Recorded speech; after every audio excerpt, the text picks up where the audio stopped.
Les marchés ont chuté dès la mi-février, alors qu'il devenait clair qu'on s'en allait dans le mur avec la COVID-19 et qu'il allait être obligatoire finalement de stopper l'économie. Rappelez-vous, mais depuis le 23 mars, les marchés sont en reprise. Pourquoi?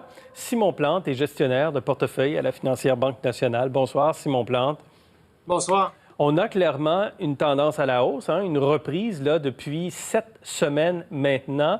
Malgré les mauvaises nouvelles, malgré la persistance quand même de la pandémie, c'est pas clair qu'on va s'en sortir et comment, là. Comment ça s'explique, cette reprise boursière?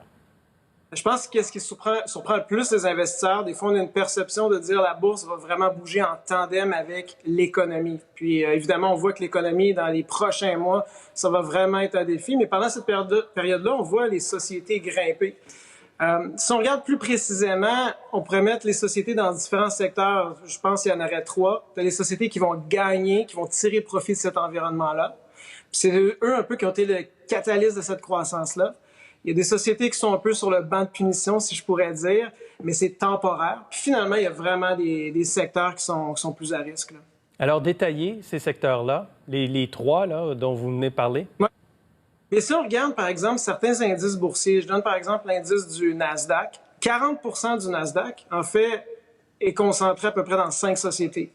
Microsoft, Amazon, Apple, puis le secteur vraiment des technologies des communications. Donc, si je donne juste un exemple de Microsoft, avec ce qui se passe actuellement, les grandes entreprises veulent assurer une connectivité, une collaboration à distance au niveau de leurs employés. Donc, des outils que Microsoft peut déployer, bien évidemment, pour eux, sont nettement bien avantagés, là. Et donc, on va présenter un graphique où on voit justement les 3 indices américains, les 3 principaux là, qu'on suit, le S&P 500, le Dow Jones et le Nasdaq. Et on voit que le Nasdaq, après la chute, a repris essentiellement presque toutes ses pertes, ou du moins est revenu en territoire positif pour l'année 2020, ce qui n'est pas le cas du S&P 500 et du Dow Jones encore pour l'instant.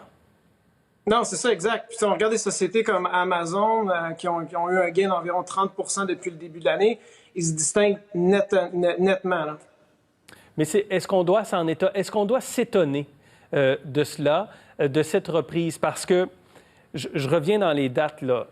Au mois de mars, on a commencé à fermer tranquillement à la mi-mars, puis on a vraiment fermé autour du 23 mars. Or, c'est à ce moment-là que la reprise s'est amorcée. Aidez-nous à comprendre pourquoi les marchés boursiers voient les choses autrement. Il y a toujours un décalage avec les nouvelles quotidiennes, là. Oui, c'est ça. Puis je dis, il faut être quand même prudent, parce que c'est vrai, si on regarde en ce moment la bourse, l'indice, le principal que je recommande, c'est le S&P 500 aux États-Unis, les 500 plus grandes sociétés américaines. Bien, elle est au même niveau à peu près qu'elle était au mois d'août, mois de septembre dernier. Puis, à l'époque, si on faisait une projection des 12-24 prochains mois de point de vue économique, c'est sûr qu'on n'imaginait pas la réalité auquel on va faire face actuellement. Okay? Puis c'est normal de se poser des questions. Par contre, comme je disais tout à l'heure, la bourse, c'est pas nécessairement synonyme avec économie. Lorsqu'un investisseur va investir en bourse, investir dans une société, bien, en théorie, il va se faire une projection, par exemple, sur 5 ans, 10 ans. Donc, mon entreprise, c'est quoi son avantage compétitif? Ça va être quoi ses revenus dans les 10 prochaines années? Évidemment, dans cette projection-là, les 2 premières années, bien, avec ce qu'on va vivre, ça va être difficile, mais ça reste que éventuellement, dans 3 ans, 4 ans, on va avoir un certain retour à la normale.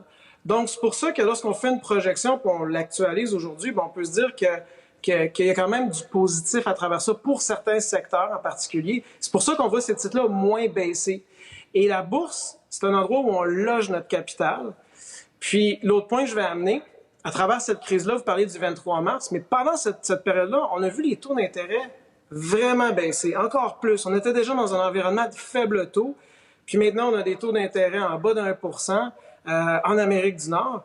Donc, on est un peu dans une situation de il n'y a pas d'alternative. Donc, si on est un investisseur, puis on a une projection sur 5 ans ou 10 ans, puis on se dit, ouais, en bourse, le marché est assez cher. Par contre, mon rendement va être probablement plus élevé que ce que je peux faire en restant en liquidité ou en investissant dans des titres plus sécuritaires offrant un taux d'intérêt en bas de l'inflation. Faible taux qui s'accompagne d'injections massives des banques centrales et des gouvernements dans l'économie. Oui, effectivement. C'est sûr que ça va amener, on voit vraiment des investissements. Puis ça, c'est un autre point. je pense qu'on ne connaît pas l'avenir. OK? La bourse, oui, effectivement, on peut avoir un certain recul, mais entre le 23 mars et aujourd'hui, ce qu'on voit, c'est qu'on a vu vraiment des interventions très rapides, très drastiques au niveau des banques centrales à travers le monde, au niveau des gouvernements pour supporter l'économie. Puis maintenant, le rebond qu'on voit aussi dans la bourse, probablement, ça va donner du courage à des investisseurs de se dire, ben s'il y a un autre recul, probablement, moi aussi, je vais y participer. Oui. Est-ce que les investisseurs sont inquiets, selon vous, l'êtes-vous, vous en tout cas, d'une possible deuxième vague de contagion? On fait face à l'inconnu. Quand on parle du COVID, on n'a jamais vécu ça. Donc, dans notre stratégie d'investissement, il faut se préparer pour tous les scénarios. Je suis moins spécialiste de ce côté-là, du point de vue sanitaire, mais oui, effectivement, ce serait très probable d'avoir une seconde vague. Là. Et donc, il y a une nouvelle chute boursière. Mais comme je mentionnais, le marché ne va pas nécessairement aller exactement parce que le marché va évaluer l'avenir. Puis il y a une chose qui est un peu plus certaine dans cet environnement-là, c'est que si on se projette, exemple, dans 2 ans, plusieurs spécialistes disent que d'ici 2 ans, on va avoir non seulement des traitements, mais aussi peut-être un vaccin. Donc, on peut être plus optimiste si on a un horizon qui est beaucoup plus à long terme. Merci beaucoup, Simon Plante, pour cette analyse ce soir. Merci, au revoir.